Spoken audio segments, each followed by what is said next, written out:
Coucou les amis, super contente de vous retrouver. Regardez ce que je vous propose aujourd'hui, une jolie recette de sauce tomate italienne maison pour accompagner vos spaghettis, vos pâtes, toutes les sortes de pâtes possibles.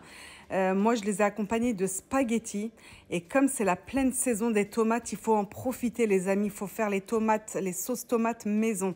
C'est vraiment la sauce tomate typique italienne, la basique, mais la plus simple, mais la meilleure. Elle est extrêmement bonne et il vous faut très peu d'ingrédients. De la tomate fraîche, vous allez voir, de l'ail, quelques gousses d'ail, un oignon et du sel, du poivre. Voilà ce qu'il vous faut pour faire une jolie sauce tomate. Sincèrement, ça vous rend les pâtes incroyablement bonnes. Il suffit des fois de très peu de choses pour avoir un superbe plat. Regardez, là, je vous montre un petit peu le résultat déjà. Comment elle compote. En fait, on va faire. Là, j'ai épluché une dizaine de tomates et ça va réduire et ça va nous faire une sublime sauce. J'en ai l'eau à la bouche là quand je vous parle parce qu'on les a mangés et franchement, mon mari, mes enfants m'ont félicité pour le goût que ça avait. Et pourtant, regardez, des ingrédients basiques. Mais ce sont des tomates fraîches et ça fait toute la différence. Donc, on passe au détail de la recette qui est vraiment simplissime. On va couper un oignon. Moi, c'était un énorme oignon, donc j'ai mis que la moitié. Donc, on va le couper en petits morceaux. On va le concasser, l'oignon.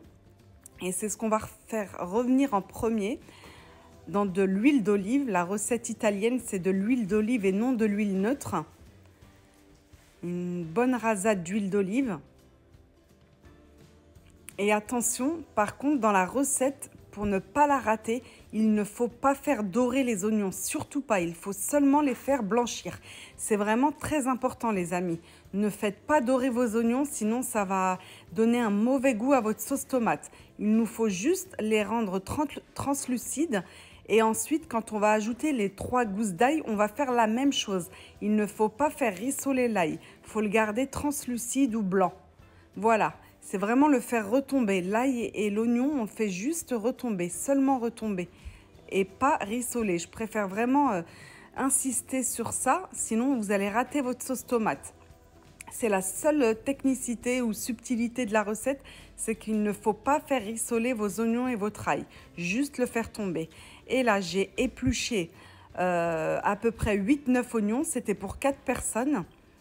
Donc 8-9 tomates, excusez-moi. Donc vous allez voir, c'est pas mal de tomates, mais ça réduit énormément. Pour le temps de cuisson, en fait, c'est à l'œil. Il faut tout simplement éteindre quand votre tomate a une belle texture, épaissie.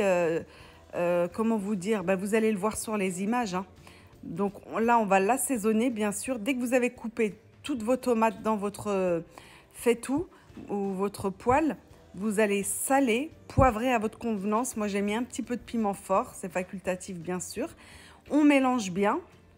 Et là, on va laisser réduire à feu moyen, à couvert. On va mettre le couvert et vous allez de temps en temps venir mélanger et voir la texture de votre sauce tomate. Dès que la texture vous plaît, en tout cas qu'il n'y a plus beaucoup d'eau, là, vous allez pouvoir éteindre et faire vos pâtes ou vos spaghettis, vos tagliatelles, vos coquillettes, ce que vous voulez en parallèle. Ça va avec toutes les pâtes possibles et inimaginables. C'est vraiment un goût extraordinaire. La plus simple recette de sauce tomate, mais elle est faite maison et ça fait toute la différence. Alors, si vous aimez les piments verts ou les poivrons, vous pouvez également en mettre au début avec vos oignons. Moi, j'ai faite la plus simple et la plus efficace. Elle est vraiment excellemment bonne, les amis. Et en plus, vous voyez, hein, il y a très peu d'ingrédients. Comme je vous ai dit, c'est la période c'est la pleine saison des tomates.